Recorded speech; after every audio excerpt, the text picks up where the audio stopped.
GO 46పై నిరుద్యోగులను వినూత్న నిరసన తెలిపారు. ట్యాంక్ బండ్పై ఉన్న 50 అడుగుల అంబేద్కర్ విగ్రహం వద్ద ప్లక్కార్డులను పట్టుకుని జీవో 46ను వెంటనే రద్దు చేయాలని డిమాండ్ చేశారు.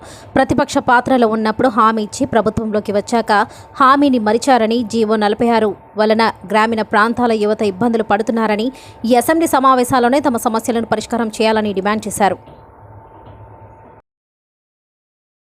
ఏదో ఒకటి మాత్రం తెలుసండి. ఇంకా మేము దీన్ని పట్టుకుని ఈరోజు గన్ పార్క్ దగ్గరికి వెళ్ళాము. అక్కడ 144 సెక్షన్ ఉందని చెప్పి ఏ తెలంగాణ అయితే ఏర్పడడానికి కారణమయ్యారో అదే అంబేద్కర్ గారి దగ్గరికి వచ్చి ఈ రోజు మేము ఒక రిప్రజెంటేషన్ ఇద్దాం సార్.